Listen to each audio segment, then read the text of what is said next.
Hoje nós vamos falar então sobre herança citoplasmática e efeito materno, né?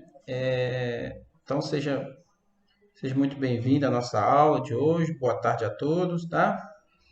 É a nossa aula 11.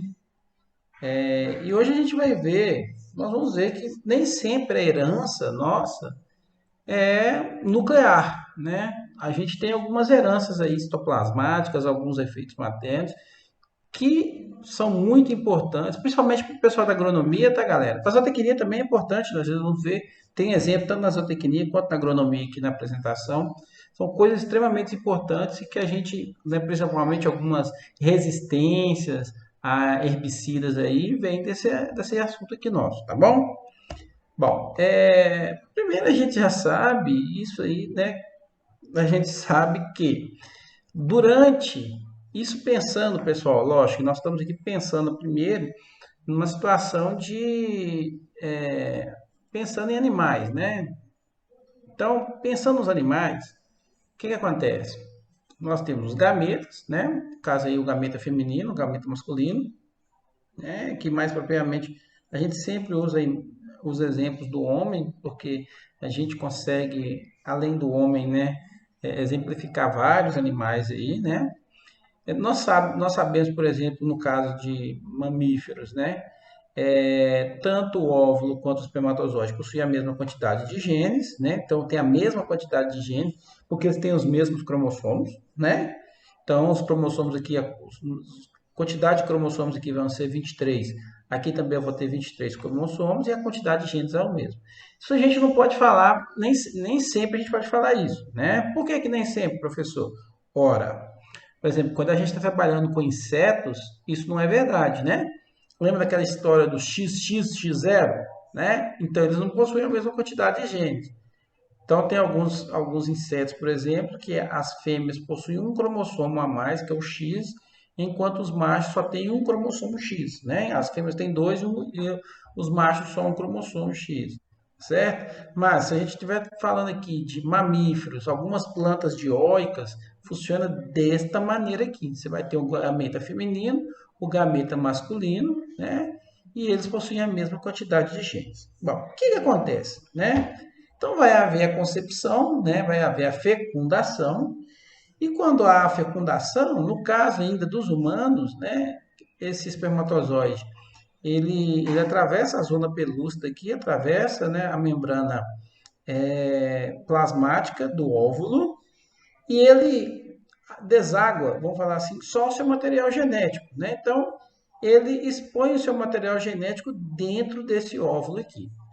Então, uma coisa muito importante, que vocês já sabem, vocês estão careca de saber disso, vamos brincar assim, é que, no caso de mamíferos, né, aves também, répteis, né, vamos falar assim, peixes também, todas as organelas que os indivíduos possuem são organelas advindas da mãe, né? Então, por exemplo, a sua mitocôndria, né, seu retículo endoplasmático, por exemplo, né, são todos de origem materna, né? Muitos desses eles possuem apenas proteínas, não tem DNA, mas alguns específicos, como o própria mitocôndria, elas possuem DNA. A gente sabe dessa história, né? Se a gente pensar em plantas, a mesma coisa vai acontecer, né? Então, quando, né, o gameta masculino, né, lembra lá do gameta masculino, lembra lá do tubo polínico, né? Então, o tubo polínico ele caminha junto, né? Ele vai levando, ele vai crescendo, né, até atingir a micrópula, né, do óvulo ali, e aí ele vai carregando, né, vamos falar assim, duas células muito importantes, ou dois núcleos ali muito importantes, né? Que é o núcleo vegetativo e o núcleo reprodutivo, né? O núcleo reprodutivo é quem vai ser responsável por fecundar a oosfera, né? E o núcleo vegetativo é aquele que vai dar origem ao tubo polínico, Esse núcleo reprodutivo ele ainda se divide no momento que ele está passando dentro do tubo polínico. É importante essa divisão, porque desse tubo, né, desse núcleo reprodutivo vai atingir a oosfera, a gente já disse isso, mas o outro vai atingir os dois núcleos polares, né, que dá origem ao endosperma. Vocês estão lembrados dessa história lá nas primeiras aulas que nós tivemos. Bom, e toda aquela estrutura. Então, vocês notem o seguinte, né, o grão de pólen, quando ele cai lá, né, na cálice da folha, da flor, desculpa, ele não entra por inteiro dentro, né, da parte feminina. Ele só leva o núcleo reprodutivo, né? O núcleo vegetativo, então, ele serve como um caminho para levar o núcleo reprodutivo. Então, depois de pronto, né, o fruto, por exemplo, formado, o endosperma ali, ele é formado, o endosperma, sim, ele tem um núcleo reprodutivo, né, mas tem dois núcleos polares ali, importantes, mas toda a casca, por exemplo, e as organelas que estão ali também são de origem materna, né? Por isso que até eu brincava com vocês lá, né, que o pericarpo da semente era de origem materna, né? E as organelas também. E no caso vegetal, você tem duas organelas importantes ali que possuem DNA, que são os cloroplastos, né? Ou plastos, algumas pessoas chamam de plastos, ou os cloroplastos, e as mitocôndrias também, né? Bom, isso é muito importante a gente lembrar desse conhecimento, porque essa historinha, ela tem, daqui a pouquinho a gente vai falar nisso, ela tem um efeito muito grande com relação à disciplina de hoje, desculpa, nosso assunto de hoje, né? Bom, em termos animais, então se eu pegar, por exemplo, olha aqui que interessante, ó, aqui é um macho, esse aqui é raça Shortland, né? Então eu tenho um macho aqui da raça Shortland, né? Dá para vocês verem que é uma cor mais avermelhada, e a fêmea da raça Shortland, branca, tá? Ela é meio branca aqui, né? Se eu cruzo, então, isso aqui é interessante esse exemplo, porque é o seguinte, no caso da raça Shortland, essa cor vermelha e branca, ela é regulada por um gene só. A gente já viu essa história, né? É regulada por um gene só, eles não têm, tem ausência de dominância. Se tem ausência de dominância, significa que tanto a cor vermelha quanto a cor branca têm a mesma força, né? Não há dominância entre eles. E aí o indivíduo, então, fruto desse acasalamento de dois pais que são de genes diferentes para a cor, eles vão ter as duas cores expressas ao mesmo tempo, né? Então, note aqui que as duas cores estão expressas aqui, né? É o chamado rosílio ou ruão. Se eu uso um macho da cor vermelha com uma fêmea da cor branca, ele vai dar o mesmo resultado que eu fizer, né, se eu fizer o inverso. Se eu usar um macho da cor branca e uma fêmea da cor vermelha. Então, o resultado sempre vai ser o mesmo nesse caso, tá certo? Por que que o resultado é o mesmo? Porque aqui se trata, né, quando a gente está falando desse tipo de cor, né, nós estamos falando de dois genes que são genes nucleares, ou seja, são genes que estão lá no núcleo, né, das células, e que, nesse sentido, quando eu faço esse cruzamento, que a gente chama de cruzamento recíproco, tá? Por que recíproco? Porque é o mesmo cruzamento, só que eu troquei aqui, né, o genótipo dos pais, tá certo? Então, quando eu faço esse mesmo cruzamento aqui, o resultado sempre vai ser o mesmo. E sempre eu posso fazer isso N vezes, esse tipo de cruzamento, que ele sempre vai ser igual, tá? O cruzamento é recíproco. Quando os genes são nucleares, sempre vai dar o mesmo resultado. Certinho? Bom, então por que que isso acontece, né? Isso acontece porque os genes estão inseridos lá no núcleo celular, né? E eles vão segregar conforme o comportamento dos cromossomos. Então, é por isso que acontece desse jeito, não tem diferença alguma. Né? Então, núcleos polares vão segregar conforme os comportamentos, desculpa, núcleos não, genes polares, né? Genes nucleares, eles vão segregar conforme o comportamento dos cromossomos. Né? Mas uma coisa interessante que vocês precisam entender é que isso nem sempre acontece tão lindo assim. Alguns dos nossos caracteres estão no citoplasma, né? E aí, se está no citoplasma, olha, então o que que você está falando, professor? O senhor quer me dizer, então, que nem todas as características estão no núcleo das células? Exatamente, nem todas as características estão no núcleo das células, tá? Algumas características, né, a maioria delas, a grande maioria delas, vamos falar assim, a vasta maioria, está sim nos núcleos, né? Está aqui no núcleo, é uma informação nuclear, né? E assim, e há uma comunicação desse núcleo para o exterior do nucleolo através de RNAs, né? Só que a gente sabe que as fêmeas elas contribuem com quase todo o citoplasma do zigoto, né? 90 e tantos por cento aí do citoplasma do zigoto é das fêmeas. E o que que eu vou encontrar dentro de uma célula, por exemplo, uma célula germinativa, ou poderia ser qualquer célula. Se for uma célula animal, eu vou encontrar, né, mitocôndrias, né, que tem então DNA próprio, e esse DNA vai ser, e essa herança vai ser da mãe, mas, por incrível que pareça, nós temos alguns caracteres que estão aqui no citoplasma. Imagine que uma célula, antes dela entrar em divisão celular, ela enviou uma informação via RNA, por exemplo, para o citoplasma. Então, esse RNA está aqui no citoplasma, tá certo? E aí houve a fecundação. Vocês concordam em dizer que aquela informação que está no citoplasma, ela não é especificamente, né? Aliás, e aí houve uma divisão celular, né?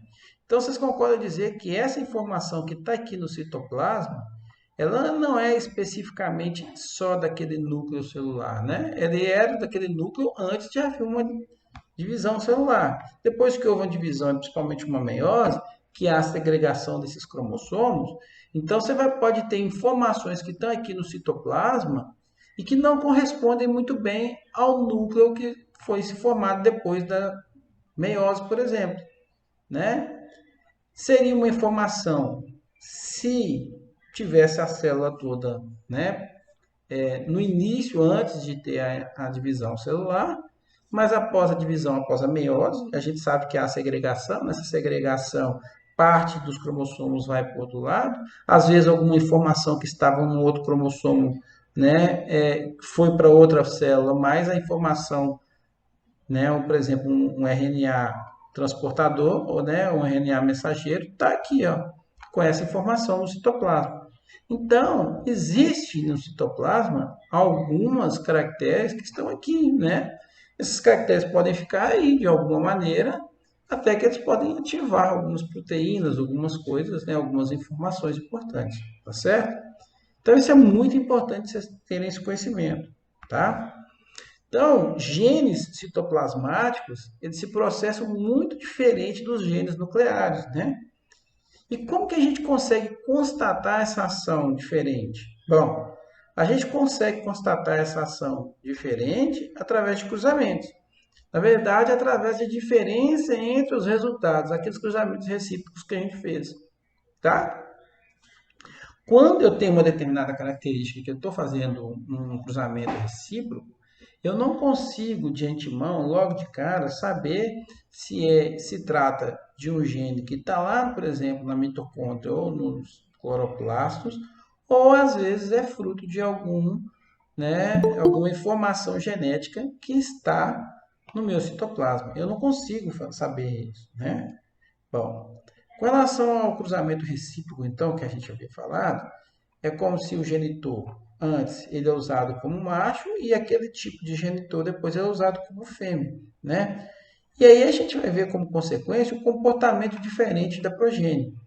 Se há um comportamento diferente da progênie, quando eu tenho um genitor usando como macho ou usado como fêmea, eu já de cara sei que está ocorrendo, né, um gene citoplasmático, tá certo? Deixa eu só aceitar um colega de vocês aqui, pessoal. Só um minuto.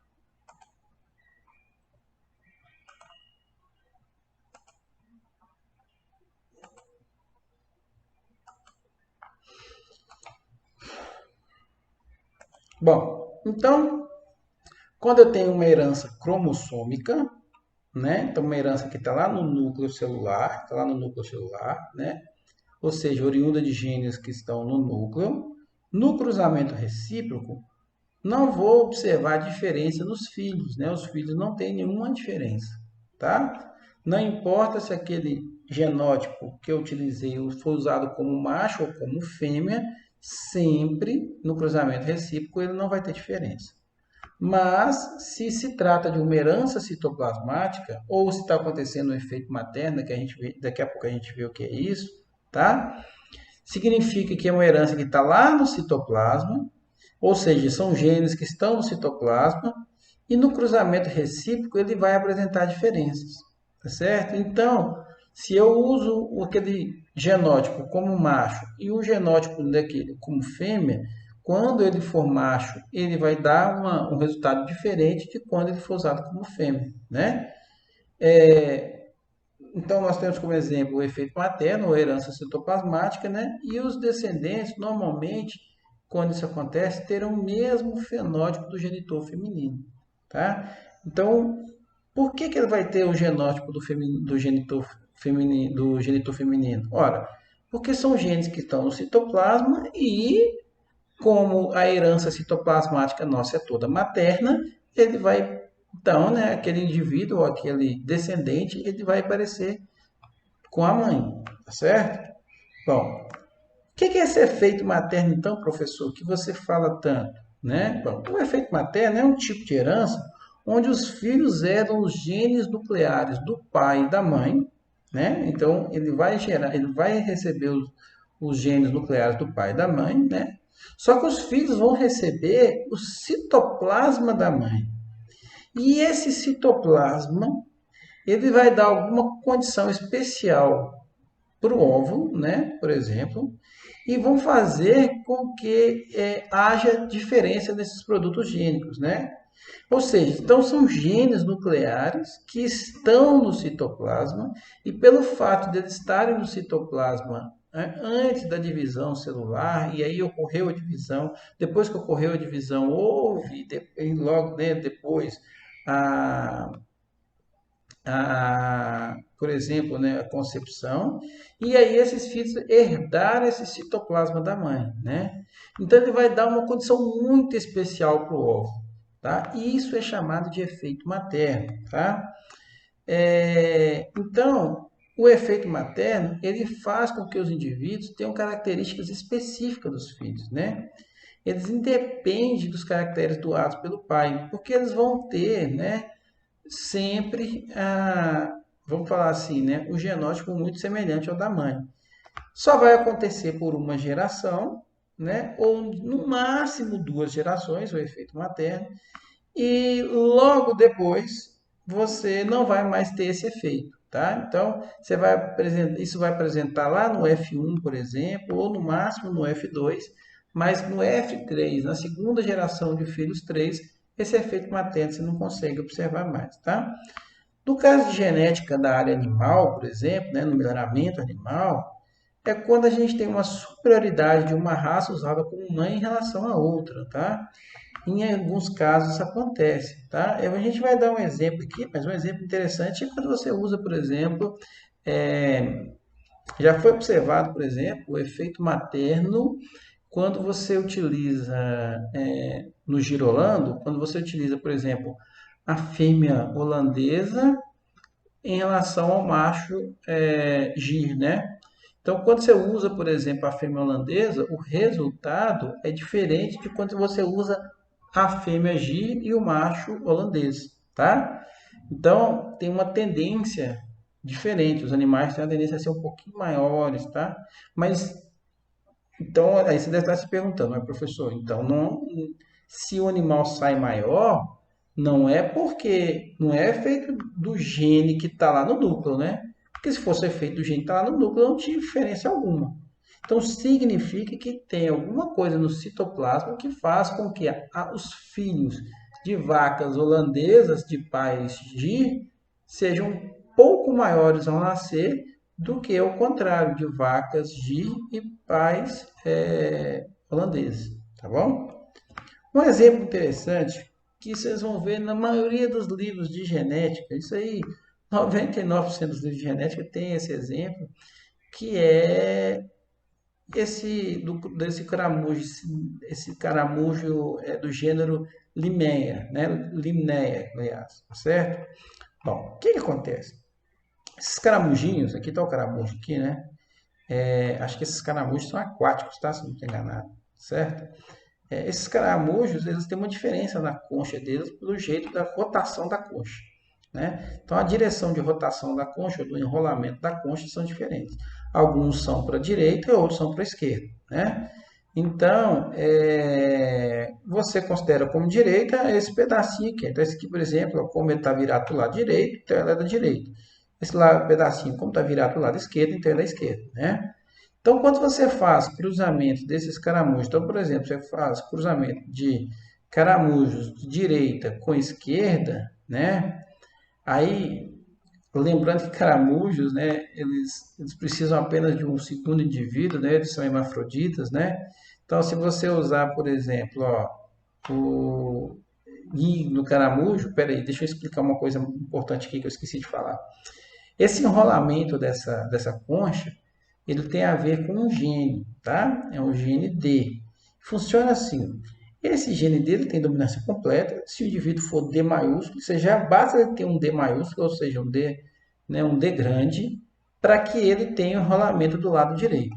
Se ele for D minúsculo, né? Então ele tem que ser recessivo, né? Ele tem que estar em homozigose para que o indivíduo tenha o enrolamento do lado esquerdo. Então, ó, se o indivíduo for D grande, ou se ele for D grande, D pequeno, né, se ele for heterozigoto, o enrolamento vai ser para o lado direito. Se ele for D pequeno, aí sim ele vai ser o enrolamento do lado esquerdo, né? Então, o direito, ele domina sobre o esquerdo. Aqui nós temos um caso de dominância completa, certo? Então, quando eu uso, por exemplo, olha, a fêmea, né, D grande e o macho D pequeno, certo? Então, ó, fêmea D grande, enrolamento para a direita, macho D pequeno. Os filhos desse cruzamento vão sair do lado direito, né? Quando eu uso o contrário, olha, o esperma D grande com a fêmea D pequeno, né? Então, ó, o esperma D grande com a fêmea D pequeno, tá certo? Então, esses indivíduos aqui vão nascer do lado esquerdo, tá certo? Ó, fêmea dominante, né? D grande sobre pequeno, recessivo, ele deveria nascer do lado esquerdo. Até aqui tranquilo, né? Todo mundo entendeu. Só que o que acontece? Olha que interessante, né? Essa aqui é a primeira geração, a geração F1, né? Então, esse indivíduo aqui é um D grande e D pequeno, tá certo? É um D grande e D pequeno, ele é um heterozigoto com enrolamento do lado direito. Por que ele está tendo enrolamento do lado direito? Ora, ele está tendo enrolamento do lado direito porque a mãe dele era direita e o pai era esquerdo, né? Domina o D grande sobre o D pequeno, pronto. Está feito aqui, bonitinho. Aqui eu tenho a mesma situação. Olha, o pai é D grande, a fêmea é D pequeno, né? Então, D grande sobre D pequeno, deveria ele deveria ser do lado direito, mas ele sai do lado esquerdo. Por que ele sai do lado esquerdo? Porque a mãe era esquerda. Então, note que aqui, ó, o pai, o genótipo é o mesmo para os dois, né? O mesmo para os dois, mas eles saem diferente, tá vendo? Um sai puxando o lado da mãe. Então, isso apresenta só na primeira geração, né? Logo depois, na segunda geração, ele já sai do jeito certinho, tem que sair, tá bom? Então, isso aqui é um exemplo do efeito materno, né? Uma outra coisa que a gente pode ver também é no feijão. Olha que interessante no feijão. Olha aqui, ó. O teor de proteína no feijão funciona desse jeito também. Então, se você pegar, por exemplo, ó, né, aqui eu usei... gente, eu nem sei se essa variedade de feijão aqui, ó, que eu estou nessa variedade 169760, se ela é carioca mesmo, e o 229815 ela é preto, tá? Eu fiz isso aqui só para exemplificar, tá certo? Porque, na verdade, o que a gente está olhando aqui é o teor de proteína, tá certo? Então, quando você pega, por exemplo, ó, essa variedade de feijão e usa ela como fêmea, e essa outra variedade de feijão e usa ela como macho, você faz o acasalamento desses dois, então anote, ó, esse aqui tem 20,42% de proteína, essa variedade, e essa outra tem 27,12% de proteína, tá? Bom, então quando você faz esse cruzamento aqui, na F1, e é dominância completa, tá, galera? Estima-se que seria dominância completa. O que que acontece? Observe aqui, ó, sai 18,58%. Não é um valor muito próximo desse valor aqui da fêmea, não é?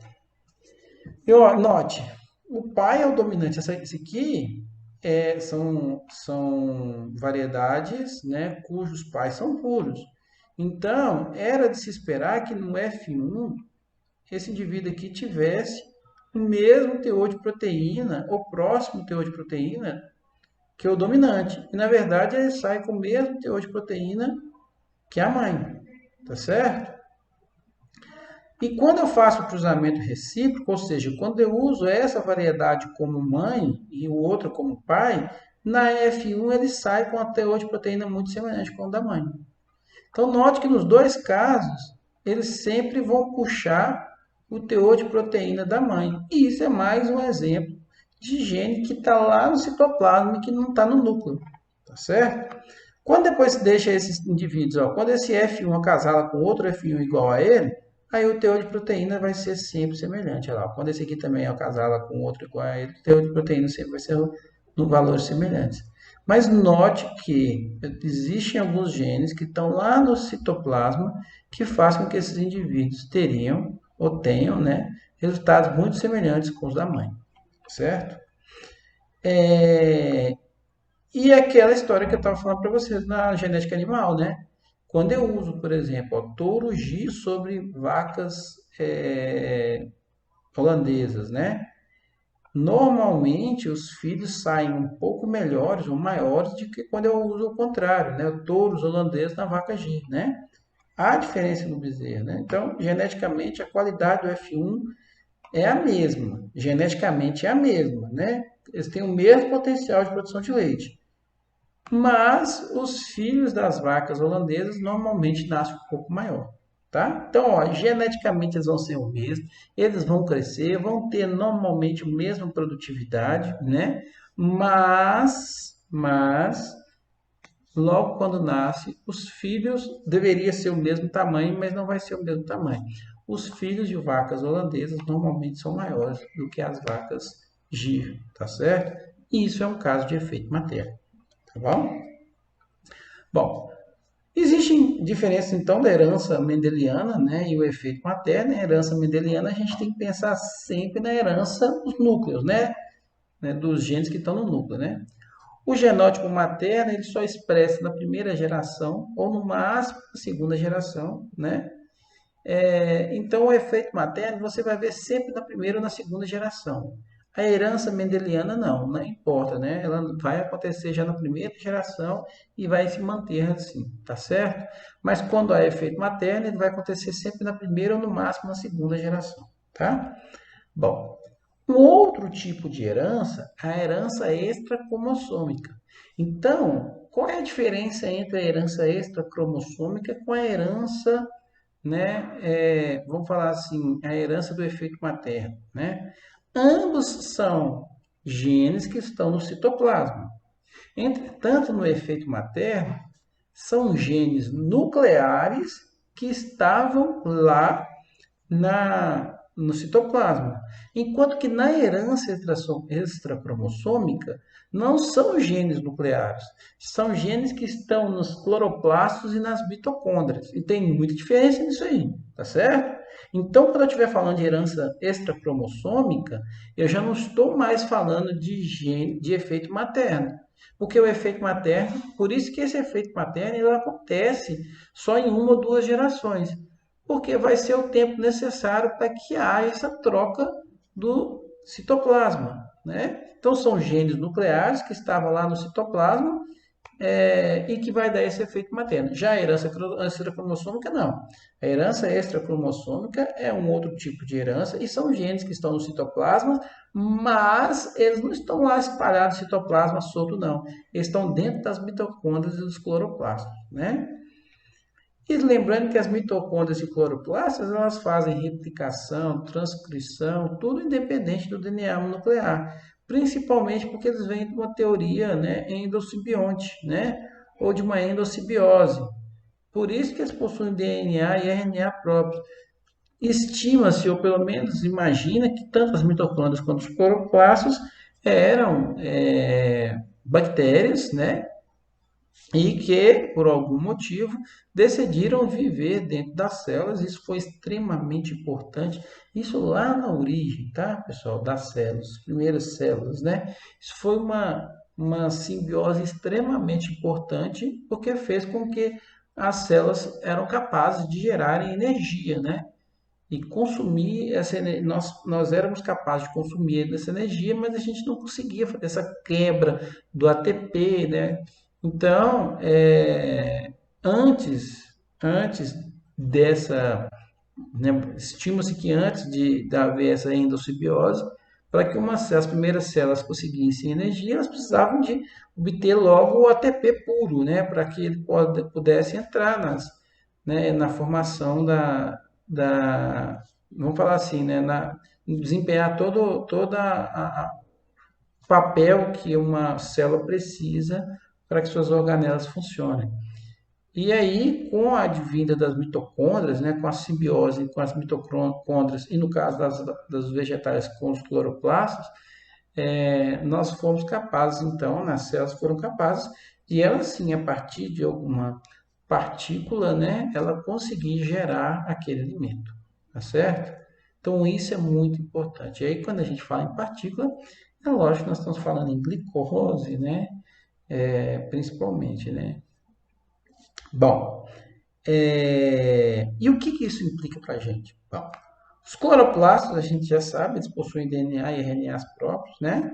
Então, eles têm o seu DNA e é muito semelhante ao DNA de uma bactéria, né? Por exemplo, ele é circular, né? Tem pouquíssimos genes, tá certo? É, eles não fazem divisões celulares como a gente faz, mitose, meiose, né? Então, por isso que nós sempre temos essa suspeita que foi essa teoria de endossimbiose mesmo, né? E eles fazem essa replicação, essa transcrição independente do DNA nuclear, né? Não independe do DNA nuclear para fazer essas transcrições aí, e replicações, tá certo? E um exemplo interessante de genes que são importantes e que estão lá nos cloroplastos e que foi descoberto há pouco tempo são genes, por exemplo, de resistência a um herbicida chamado triazina, né? Então existe uma planta, essa planta se chama Amaranthus híbridos, né? É uma planta, essa plantinha você já deve ter deparado com ela aí nos pastos da vida aí, né? É uma invasora, né? E o que acontece? Ó, essa triazina, ela age lá na membrana do tilacoide. O que ela faz? Ela bloqueia o transporte de elétrons lá na membrana do tilacoide. Ao bloquear o transporte de elétrons, os cloroplastos ficam sem energia. Como os cloroplastos ficam sem energia, a planta não consegue gerar energia, a planta morre. Certo? É simples assim. Então, a triazina, ela age lá na membrana do tilacoide, né? Bloqueando então, esse transporte elétrico. Só que percebeu-se que algumas dessas plantas conseguem obter resistências ao herbicida. E como eles descobriram essa resistência ao herbicida, né? Depois de pesquisar tanto, eles descobriram que há a presença da glicina no lugar da serina, ou seja, dois aminoácidos, né, glicina e serina, na membrana do tilacoide, né? Então, na membrana do tilacoide do cloroplasto, em alguns casos, porque eles fazem as suas replicações e transcrições independentes do núcleo celular, há um erro, né? Seria um erro mesmo, há um erro ali. E no onde deveria ter uma glicina, na verdade, há uma troca de par de base E aí há a codificação de uma serina no lugar de uma glicina. Bom, o fato de você trocar essa glicina por serina, ele faz com que a triazina ela não consiga atuar na membrana do tilacoide. Então, ela não consegue bloquear o transporte de elétrons. E não bloqueando o transporte de elétrons, pronto, cloroplastos com energia, né? Então, essa resistência não está no núcleo celular, ela está lá no cloroplastos, né? E já foi estudado mais de 30 espécies de amarantos e todas elas têm essa troca de serina no lugar da glicina e faz com que esses cloroplastos, então, tenham uma resposta diferente.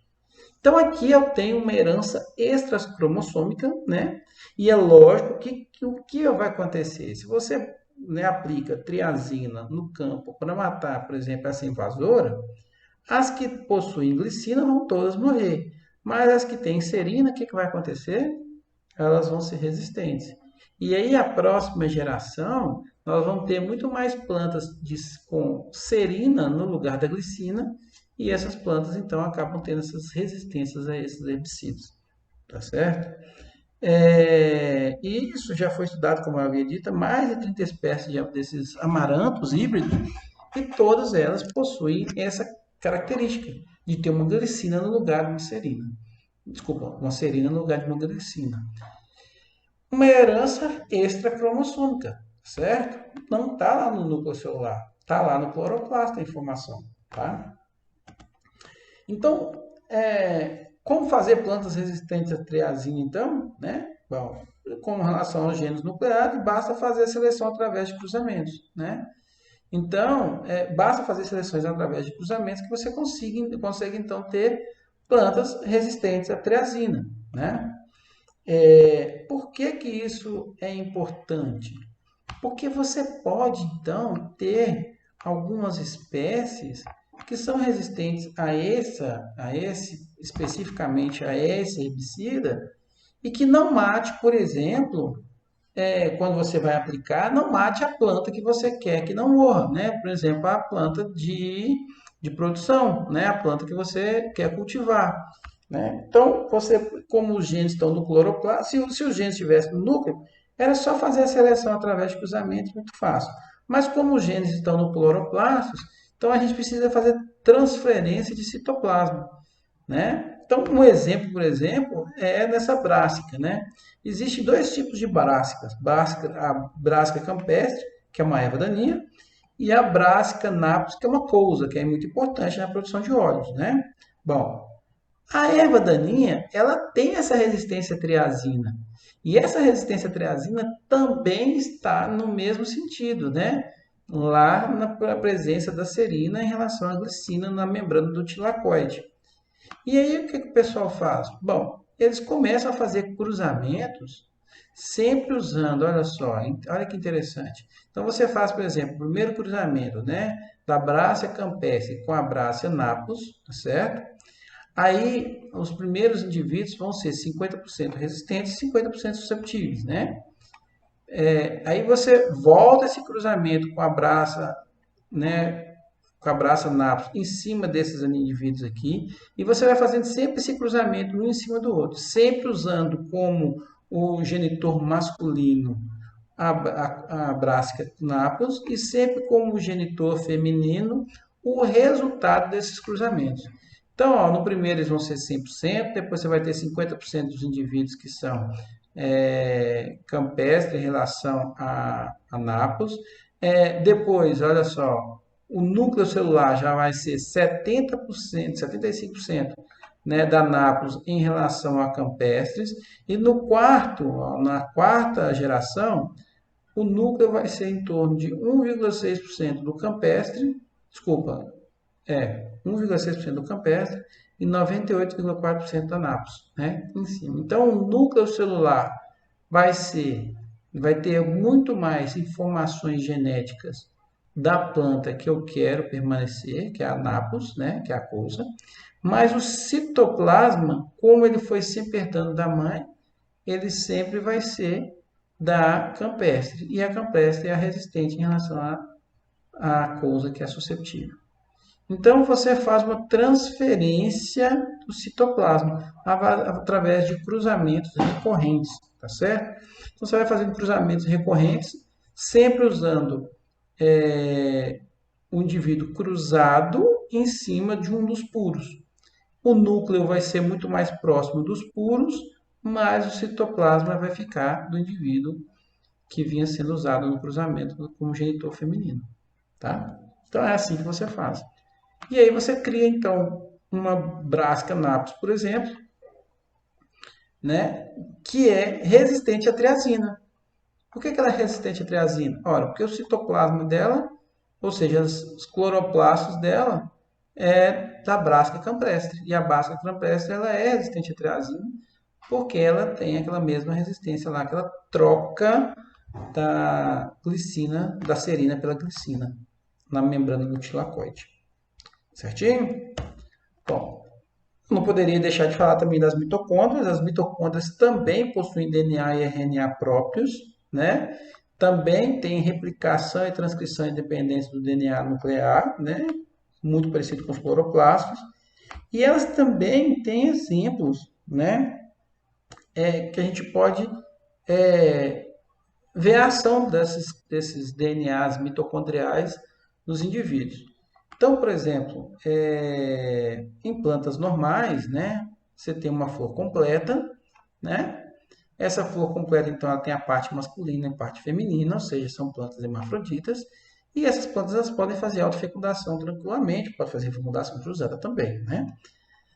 Só que existe, principalmente nessa espécie aí do Allium cepa, né, uma forma de você ter macho esterilidade. O que significa isso, né? Esse macho esterilidade, ela acontece por causa de um gene, de um alelo, de um gene que causa, né, faz com que a parte feminina seja normal, mas que a parte masculina seja estéril. Ou seja, na verdade, o que esse gene faz é gerar um pólen viável. Quando isso acontece, quando, né, essa planta, então, mesmo que ela tenha, seja uma planta completa, desculpa, uma flor completa, ela tem a parte masculina e feminina, o pólen, por ser inviável, essa planta só pode fazer fecundação cruzada. Isso é muito importante na indústria vegetal, né, de melhoramento vegetal. Por quê?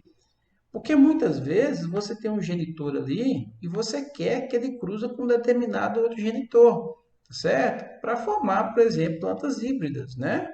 Com melhores resistências, por exemplo, mais produtividade e assim vai. Se essa planta é completa, você tem muita dificuldade de evitar que haja a fecundação. No caso dos milhos, eu lembro bem quando eu fazia estágio lá na Embrapa Milissou, o que a gente fazia? A gente pegava uns saquinhos desse saco pardo, tipo saco de pão pardo, né? Eu ia lá no cabelo do milho e colocava o saco no cabelo do milho e grampeava. Para quê? Para não deixar com que aquele. Isso quando ele ainda estava novo, né? Lógico. Para não deixar que aquela parte masculina, que né, o pólen formar na parte masculina, caísse na parte feminina, que era o cabelo do milho lá, né, na espiga, não é isso? Então a gente fazia isso, eu fazia isso demais da conta lá, fiz muito isso. No milho é fácil de fazer, mas você imagina fazer isso em plantas normais, por exemplo, na soja, por exemplo. Como é que você ia lá, ficar cortando cada um lá, cortando as anteras de cada um? Não dá para fazer isso, né? Mesmo assim, no milho já era um trabalho de, né, vou falar assim, um trabalho grande fazer isso. Então, você pode tentar causar a esterilidade no macho. Porque se você tem a esterilidade no macho, pronto, nasceu aquela planta ali e você tem certeza que ela é fêmea, né? Você tem então o que a gente chama de emasculação, que é aquele corte manual da parte masculina. No caso do milho, a gente poderia cortar, a gente não cortava, a gente grampeava, porque a gente aproveitava aquele grão de pólen para inseminar, né, outras plantas, certinho? Bom, e como é que você consegue fazer então plantas machos estéreis, né? Da mesma forma que a gente fez a história da triazina, mesma ideia, né? Se você tem, por exemplo, essa esterilidade, né, causada lá na mitocôndria, e ela é um gene mitocondrial, tá? Basta fazer então os cruzamentos, né, da linhagem que você quer que seja núcleo, né, nesse caso a linhagem fértil, com a linhagem estéreo. Então você vai ter o citoplasma todo de uma linhagem estérea, mais o núcleo de uma linhagem fértil. E aí o que vai acontecer? Esse indivíduo aqui, ele vai ter o núcleo, né, daquela linhagem fértil, mas o citoplasma ele vai causar a emasculação da planta, certinho? Bom, então, para a gente terminar a nossa aula de hoje, diferença entre efeito materno e herança extracromossômica, né? No caso do efeito materno, os genes nucleares que estão no citoplasma, tá certo? É diferente da herança cromossômica, porque são genes que estão já lá no citoplasma, são genes que estão lá nos cloroplastos e nas mitocôndrias, né? Então, aqui não, no efeito materno, são genes do núcleo, mas que por algum motivo estavam lá no citoplasma, tá bom? O fenótipo depende do genótipo materno, no caso do efeito materno, e o fenótipo é idêntico da mãe, não importa, né? No caso da herança cromossômica, vai ser idêntica da mãe, né? No efeito materno, após cruzamentos recíprocos sucessivos, o genótipo materno vai ocorrer por uma geração ou no máximo duas, mas na herança extracromossômica sempre vai ser igual da mãe, tá certo? Não importa, sempre vai ser igual da mãe. E vale lembrar que no efeito materno, uma ou duas gerações depois, ele já some, enquanto na herança extracromossômica ele nunca vai mudar, ele sempre vai ter o mesmo genótipo da mãe, certo? Não importa, ele sempre vai gerar o mesmo genótipo da mãe. Certinho? Pessoal, então era isso a nossa aula de hoje, né? Que eu tinha para falar. Qualquer dúvida, você fala com a gente aqui. Tá certo?